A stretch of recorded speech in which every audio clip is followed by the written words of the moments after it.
Hi, this is Emma. I'm a medical doctor and a survivor of domestic violence and narcissistic abuse. When things escalated to physical violence in my marriage, it was without a warning. We had been together for 14 years. I was a stay-at-home mom with our 2 kids. My husband was unemployed, and I had just told him that I wanted him out. Within seconds, I found myself with a lethal weapon pointed against me. Now, this is not uncommon. In a study done by the researchers Johnson and Company, and the study is called Intimate Femicide, the Role of Coercive Control, published in Feminist Criminology, Volume 14, Issue 1. They did a cooperation with the Australian Homicide Project, and they could show that in men who were convicted of killing their intimate partner, 50% of them had not committed physical or sexual violence against their partner in the year prior to the homicide. However, knowing the signs of possible escalations and knowing the triggers that may set him off is really important. First of all, it's important just to recognize that you are in an abusive situation and recognize the signs that you could be in danger. It is also important for you to be able to prepare yourself to get out safely. When your partner is physically violent, then it's easy to recognize that this is unacceptable. But how about when he is just demeaning or controlling you? That is not that easy. But there are some things to look for. The difference between a healthy and a toxic relationship is that in the toxic relationship, the power balance is off. The abusive partner makes sure that his needs are met, but your needs are not that important. You find yourself sometimes sad and unheard, not able to truly connect and reach out to your partner. Even though he might be very attentive, that deep and honest interest seems to be lacking. And the attentiveness in the beginning, don't let that fool you. That is actually his buy-in. And as time goes by and you are getting more invested, his efforts will decrease. He might make sure to tell you that, I wouldn't do this for just any woman. On the surface, it sounds like you're special and chosen, but the underlying value system is that he is the special one and you should be grateful.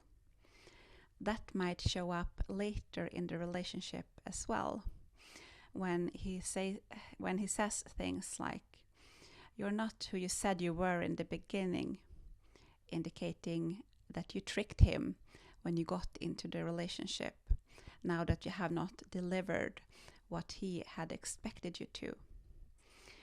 Or he might say things like, "After everything I have done for you," indicating that what he did for you was not for free. You're expected to return it. And it might escalate to, "This ain't over till I say it's over." The abusive partner is in control of the situation, and that control usually escalates as time goes by. It might start with, "I'd rather you not see your friends this Wednesday," to, "You leave the house when I say you can." So controlling you, your actions, your clothes, your behavior, that is one aspect of abuse. And then it is the emotional aspects. The most easy one to recognize is when your partner is calling you bad names, demeaning you, but other aspects of emotional abuse can be that he's passive aggressive, he's refusing to talk to you, showing a really angry face, and this can last for hours or days. It's called the silent treatment. And that is a punishment to you for not behaving as he had expected you to. And it is also a way for him to make you uncertain. You'd start to doubt yourself. You might apologize for things that you would not otherwise apologize for. And you might try harder. And you might tiptoe around him not to set these behaviors off. It is also a way for him to show you that his wants and needs are really important and you should never ignore them.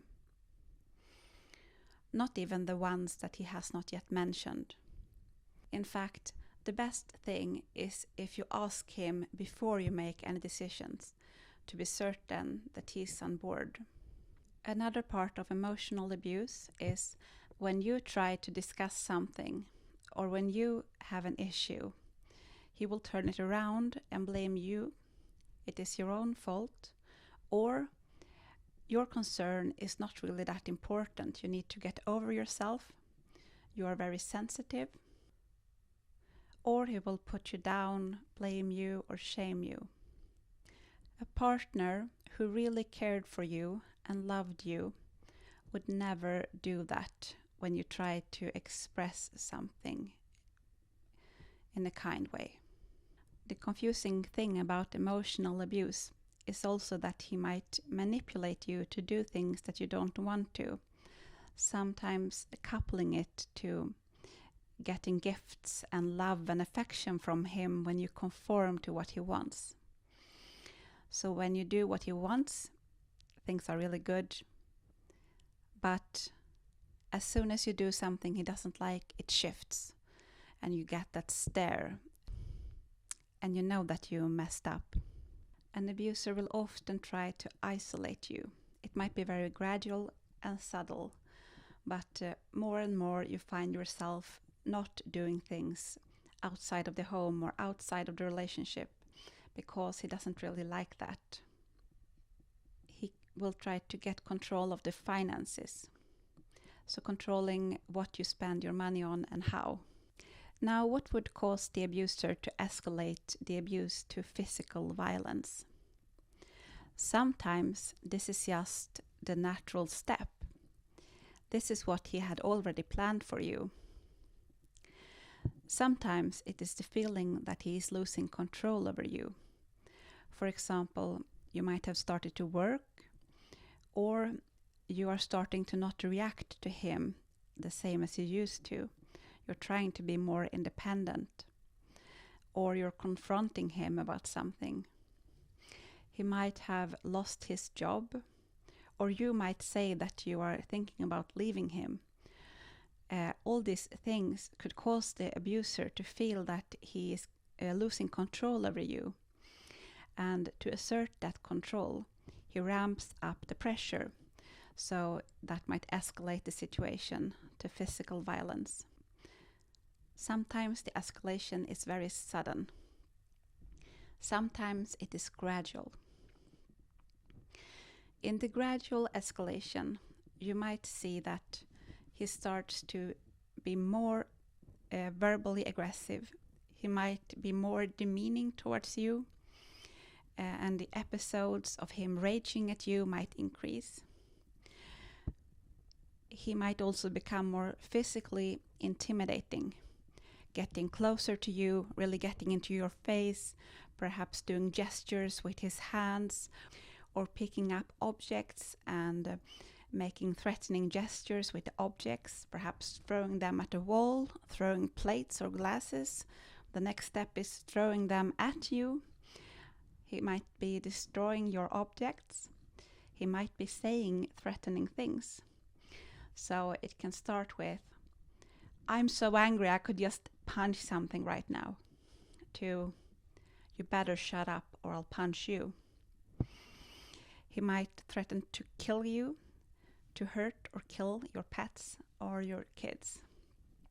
Another sign of escalation can also be that the controlling aspects of the relationship increases. He might demand that you stay at home. He might check up on you more, checking the meter of your car to see how many miles you have driven. Or he might be exhibiting stalking behavior, like showing up outside your work, so being more possessive. If you suspect that you might be in an abusive relationship, reach out.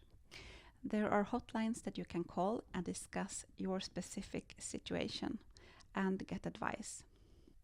Document the abusive episodes. Document the behavior for your own sake to see the patterns.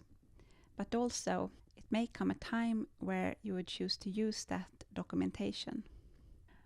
Ask yourself, do you want to stay with the person whose aim is to dominate you, who would intimidate you and hurt you emotionally or physically to get their way? It is hard to leave an abusive partner.